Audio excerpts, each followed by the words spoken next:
Bom dia a todos. Hoje entraremos na aula 3 de fenômenos de transporte. Continuamos no capítulo 1, que trata sobre as grandezas e conceitos fundamentais necessários para o estudo de fenômenos de transporte. Hoje iremos estudar grandezas fundamentais que iremos empregar ao longo do curso. Além disso, estudaremos as unidades utilizadas para as propriedades de fenômenos de transporte. E, por último, uma metodologia para resolver problemas que envolvem fenômenos de transporte. Este item é o 1.8, conceitos fundamentais. O primeiro conceito que precisamos saber é de pressão. Pressão é definida como sendo as forças aplicadas em um ponto do fluido. Estas pressões são representadas apenas pelas magnitude da pressão, pois a pressão é a mesma em todas as direções no ponto do fluido. Essas forças que agem sobre a superfície do ponto do fluido são sempre normal à sua superfície. O valor da magnitude de pressão é igual à força aplicada a uma pequena área. Temos três definições de pressão: pressão atmosférica, absoluta e relativa. A pressão atmosférica é a pressão que o meio ambiente exerce naquele local de medição. Exemplo, medição ao nível do mar é de 1 atm, ou 101.325 pascal. Ao irmos para uma região de altitude maior que ao nível do mar, a sua pressão diminui. Dessa forma, em regiões montanhosas, temos uma pressão menor com relação ao nível do mar. A pressão absoluta é a pressão total que o fluido sente, ou seja, é a soma da pressão ambiente mais relativa. E a pressão relativa é a diferença da pressão absoluta e atmosférica. Muitos medidores medem a pressão relativa, por ser de mais fácil montagem e mais barato. Então, ao medirmos algo em pressão relativa, é só lembrar de somarmos mais a pressão atmosférica para fornecer a pressão absoluta. Quando a pressão relativa é positiva, essa pressão também é conhecida como pressão manométrica. E se a pressão for negativa, a pressão é conhecida como pressão vacométrica. Algumas vezes conhecemos o tipo de medidor, daí sabemos se precisamos somar com a pressão atmosférica ou subtrair. As pressões atmosférica e absoluta têm como a pressão de referência o zero absoluto, ou seja, não existe valor para estes dois parâmetros negativo. Já a pressão relativa tem a pressão de referência à pressão atmosférica, assim podendo haver pressões com o sinal positivo ou negativo. O slide também demonstra as unidades que podem encontrar de pressão na engenharia e as conversões de unidades. No sistema internacional, a pressão é fornecida em Pascal. Este slide é um exemplo de como utilizar corretamente os vários tipos de pressão. No próximo slide está a solução deste exemplo.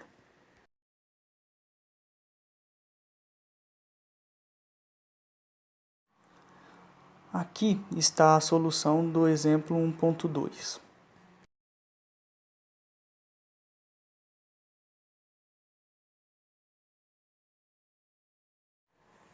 Neste slide temos mais duas definições importantes a se ter em mente. O primeiro delas é calor. A primeira coisa que precisamos saber é que calor é uma transferência de energia que acontece na fronteira do sistema.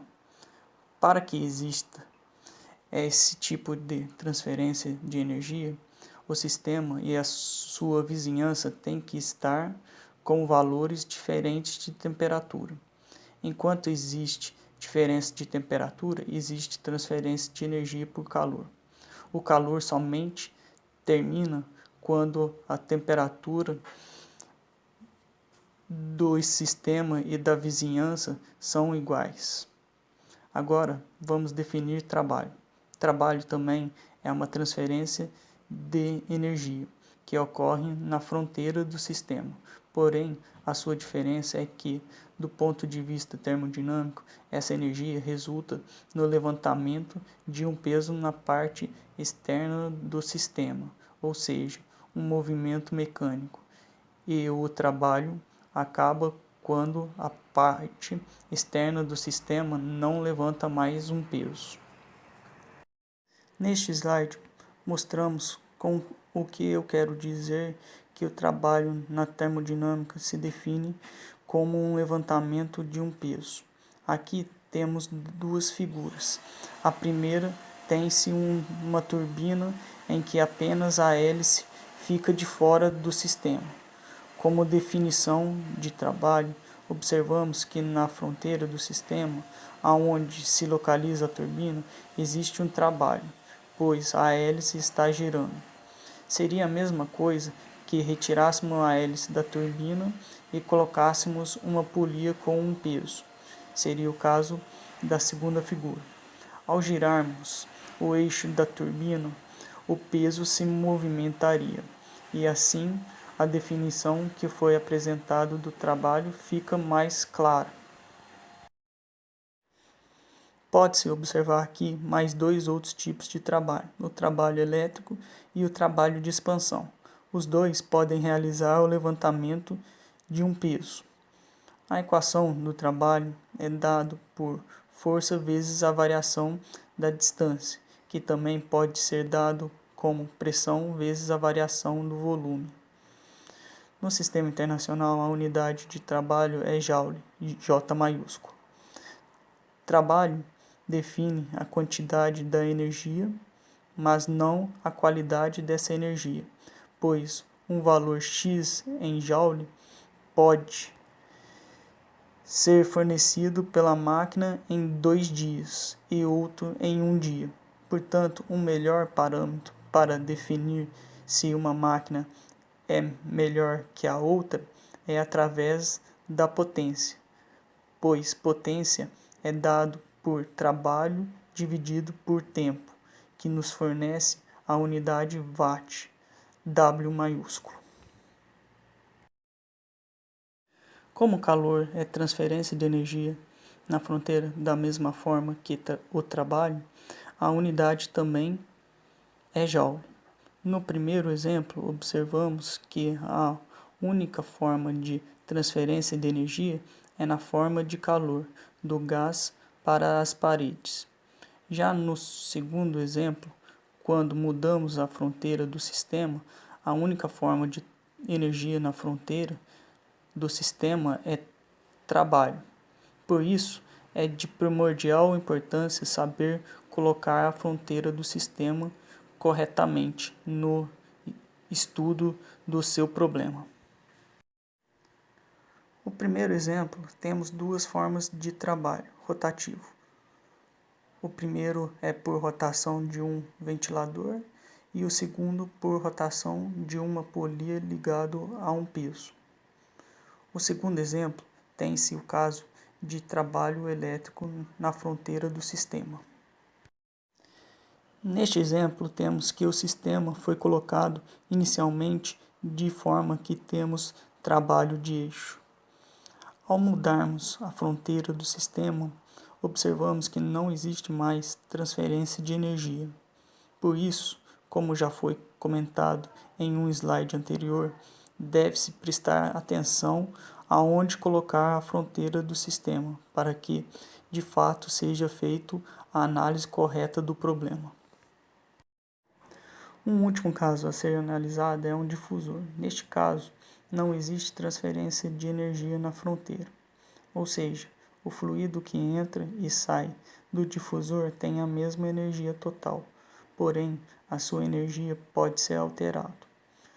Como estudaremos mais à frente, este caso cai na equação de Bernoulli, em que a soma da energia cinética mais energia potencial mais a energia de pressão são iguais na entrada e saída do difusor. Dessa forma, conseguimos aumentar a velocidade na saída do difusor através da redução da pressão na saída. Conversão de sinais para calor e trabalho. Foi definido que os valores das energias levariam um sinal dependendo de sua ação. Para trabalho, foi definido que quando o trabalho está sendo realizado pelo sistema é sinal positivo, seta saindo do sistema. Trabalho recebido da vizinhança é sinal negativo, seta entrando no sistema. Para calor, calor perdido para o sistema é sinal negativo, seta saindo do sistema.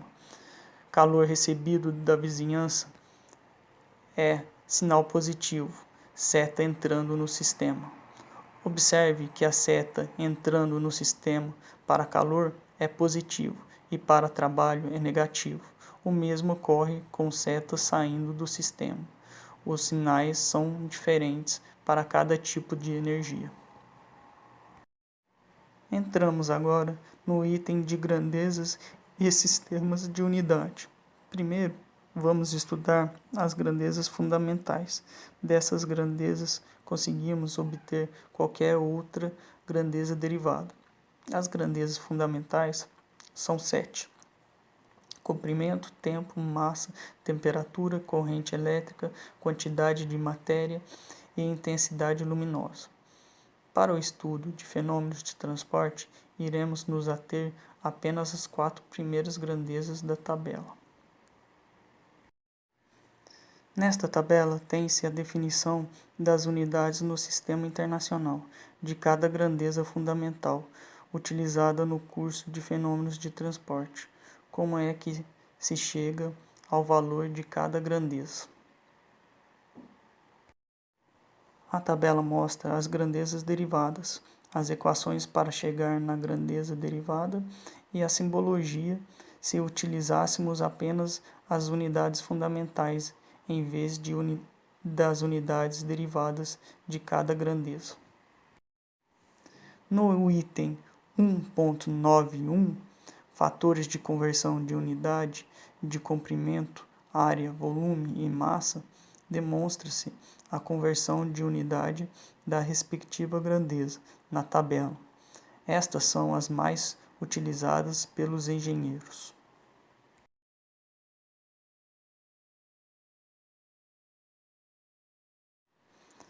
Nesta tabela temos a conversão de unidade de pressão, força e energia.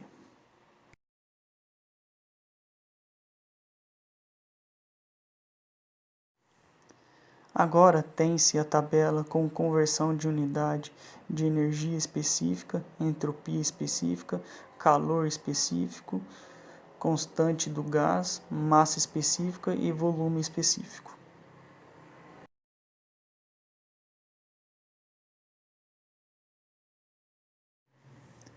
E por último, a conversão das seguintes unidades: potência, velocidade e temperatura.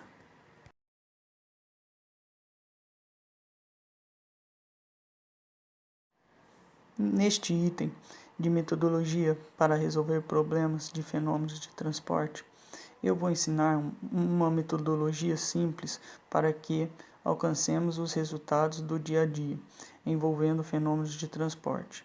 Primeiro, você deve escolher o local certo do seu sistema. Após isso, identificar as transferências de energia que acontecem na fronteira do sistema. Posteriormente, analisar quais equações de conservação será utilizado no problema, se são necessárias 3 ou uma ou duas dessas equações. Depois de determinado as leis de conservação que vai ser utilizado, é bom organizar a solução do problema através do que é conhecido, ou seja, informações fornecidas pelo problema. Determinar o que o problema quer saber. Agora estamos aptos a fazer a elaboração do esquema de dados do problema, através de desenho do sistema com todas as suas grandezas envolvidas. Além disso, determinar croquis, esquemas, diagramas das propriedades que podem nos ajudar na solução do problema. Depois de desenhar e colocar as grandezas no desenho, faça as simplificações necessárias para podermos modelar e facilitar a nossa solução. Observar que quanto mais simplificações, mais podemos ter o resultado diferente do real. Porém, deve-se saber quão preciso tem que ser os seus resultados. Após a simplificação, solucionamos o problema através de equações, gráficos, tabelas, diagramas, etc. Observando as unidades se estão coerentes na solução do problema. Ao ter o resultado, discuti-lo para saber se está de acordo ou aprender os principais aspectos da solução. Neste e nos próximos slides temos dois exemplos de problema utilizando transferência de energia na fronteira com a metodologia aprendida. Após a apresentação do problema, segue a solução.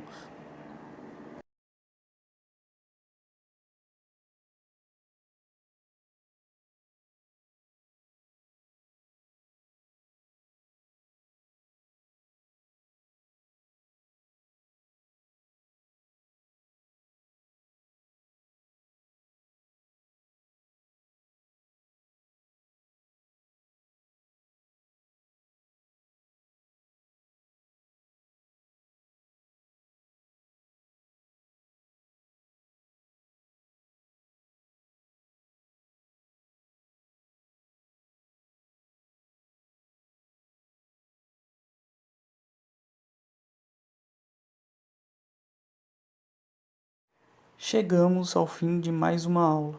Qualquer dúvida, entre em contato por e-mail. E até a próxima aula.